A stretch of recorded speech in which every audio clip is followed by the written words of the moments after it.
Hi, I'm Kelly Boyle with TV Insider. We are here with Sam Reid and Jacob Anderson, the stars of Interview with the Vampire on AMC. These men look down on you. I have to say, I find it appalling how men like yourself are treated in this country of yours. It's undeniable. I came to my wealth honestly and at great sacrifice, I might add. However, it was not the sacrifice of many. I had no partners in my various... 10%. 15%. Do you not know your value?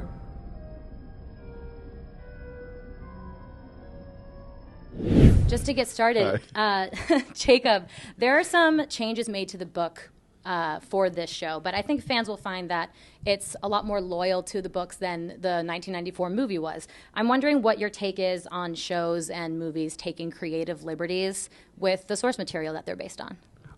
My feeling with adaptation is that, like, you kind of want to justify the existence of an adaptation, right? Like, Anne Rice's books are so singular. They're so their own thing. And I feel like if you're going to adapt work like that, then you kind of have to do something with it that justifies its existence as a show or like in a different format, because the books are still there. Like, and we want people to go and read the books.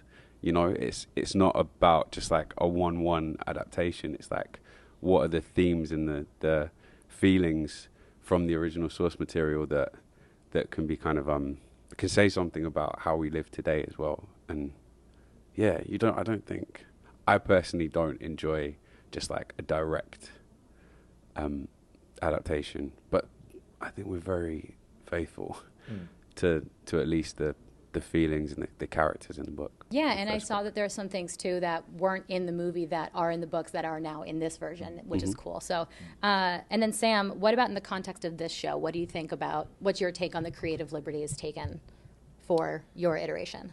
I think creative liberty is a complicated concept, because I think, you know, like as Jacob just said, with any adaptation, obviously it's seen through the lens of the next person who's creating it. So obviously Anne made this extraordinary world, and then Roland took that and how he interpreted it and her world and her vision and her language, he created his own thing. But yeah, it's more about the essence of the show and the essence of these characters. And it's very hard to translate a thing from a book to a television series. You need to find the private moments that characters have that don't necessarily exist in a book series, that leads them to make one decision after another. So yeah, it's more about finding the characters. Yeah, and I think Roland's done that really well. Yeah, and that makes sense. Probably not. No, it does.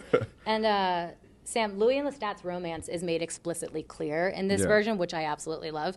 And other than it being loyal to the book, why do you think that's important for a modern series? I mean, it's what exists in the world. I mean, you know, sometimes you hear that people say that we've made the subtext text, when actually we've just gone back to the text. It exists.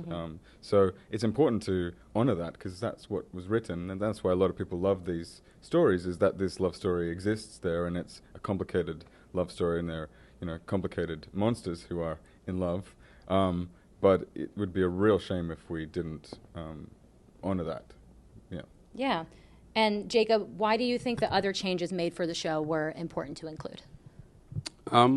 I think kind of to what I said about, like, why are you going to tell a story now in this specific way, and like finding the things that are still connected to these characters. They're still connected to the story, but are like Louis is a Creole man in the books. He's like described as a white Creole man, but I think that there was something about New Orleans at that time, like something about New Orleans in the 1910s that, in the 1900s, that Roland just was like, this feels like a time where vampires would thrive. It's like, there's this enterprise like sweeping into the city, and there's a thriving I mean, like the sex industry, I suppose. Nightlife. Yeah. But no, but as in like, you know, like it was like brothels were legal for a time. And that kind of has like sort of implications about like vampirism and the kind of sensuality of that. Although you could argue you don't even need to argue, there is this kind of seedy element to that. But if you're going to set the story in that time, it makes sense that, you know, like, I can't remember what the percentage is in New Orleans, but I think it's like 60% black population in New Orleans, and it would be strange to not have Louis be a person of color. I think I would watch it and be like, it's a little odd to have it at that time. It's reflective of the time that the show's set. It's an opportunity, I think, to tell the story in a way that can talk about something now and stay true to what Miss Rice wrote. The moment when Lestat is offering Louis the dark gift, that whole scene is so like harrowing and like romantic at the same time and dark. And Sam, your words are so powerful in that scene, and Jacob, like, Louis doesn't really say much at all in that moment, but your acting speaks volumes, you know? I mean, of course, there's narration too, but like, so what was that like to film for both of you? We shot it over 3 days. Yeah. Oh, wow. So it was sort of, it was long.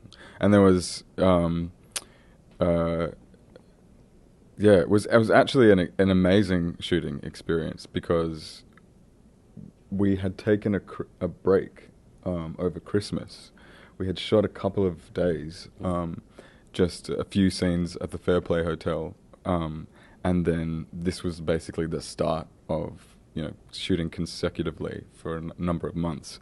And so we sort of arrived in this amazing church in the middle of sort of nowhere, really. It was a bizarre sort of suburb that felt very removed. And you walked in, and they had all of these porcelain pews, which they would light on fire, and they were just continually burning, and there was just this black, acrid smoke. And so everyone was covered in soot, and you'd be like cleaning the soot out of your nose, and you had, you know, these contact lenses and blood and stunts, and then at the same time we had this moment where we're like gonna have to, you know, make this like connection and that sets up the premise of like Louis and Lestat, you know, giving it a go.